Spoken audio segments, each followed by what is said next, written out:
What advice would you give to local heroes that want to become an international DJ? Yeah.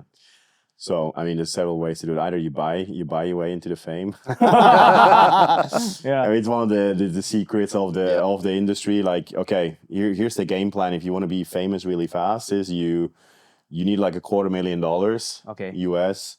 You buy 10, 20 tracks, perfectly made, and then you just like throw the rest into marketing, social media, like get a crazy agency behind, which is really push your profile and pay to play.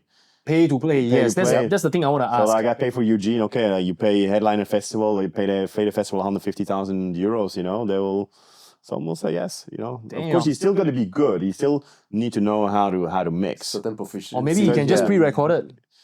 Yeah, you could as well. I mean, if you really want to like track fast, I mean, and it's been done, you know, and then some of them are open secrets, and you know, we have a lot of ghost producers. Yeah. I know I have a few DJ friends that ghost produce for big artists, you know, and it's kind of an open secret in the industry. That's if you want to go fast. But I think for the locals, like, it is not easy, of course. If you, as I said, Ableton Live, 10,000 hours. So some people say you have to produce. I think really focus on honing your skills, be really freaking good at it, and play, as you say, you know, said earlier when we talked before the podcast, you kind of need to have a big repertoire of sounds that you really need to be able to read the room. Don't play for yourself. I think it's the most important skills. There were a few free artists, you know, which I tried, like openers. You know, we were giving feedback. You know, it's like, man, you need to read the room. You know, you can chill. But I think a lot of them, they learn really fast. So you need to be open to learn. You need to be super humble, easy to work with, easy to book, be professional, show up on time, be prepared, and don't just come in and play like whatever. And then you really feel the difference with. Especially if you're an opener, I think you should really be well prepared. Yeah. Of course, the better you get, the more on the go you can play. But I think you need to prepare just and put the work in. And network as much as you can, and follow up, be nice to everybody. Again, and also I think build your own network that you say, because I want to book you. For me, it's also an ROI question, right? If I book you, say, hey, are you going to bring 20 or 30 of your friends, you know, do you have a following? Do you have loyal friends that show up? You know, that's kind of important, you know, not just show up and don't bring anybody, because then you don't really add a value to a promoter, right? Yeah. Of course, you play, how many gigs a month you play? Almost 20 gigs a month. 20 gigs a month. Of course, you can't ask your friends to show up for all 20 of them. I get that. But I think also then...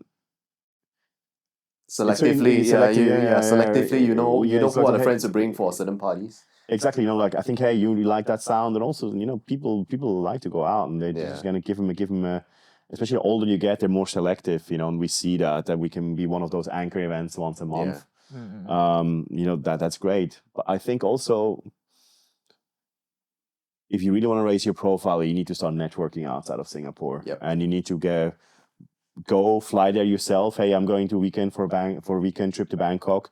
Have a network there, like, you know, I pay for my hotel, so just pay me $200-$300, same I get in Singapore, and get that under your belt, and just build that up consistently. I have a friend in Vietnam; she's quite good at that. You know, she's a good networker, and she gets booked. You know, she gets booked in KL, she gets booked in Singapore, she gets booked in Bangkok. Damn. I mean, she charges $500 is her outside of Vietnam fee. It's a lot of money in Vietnam, you know.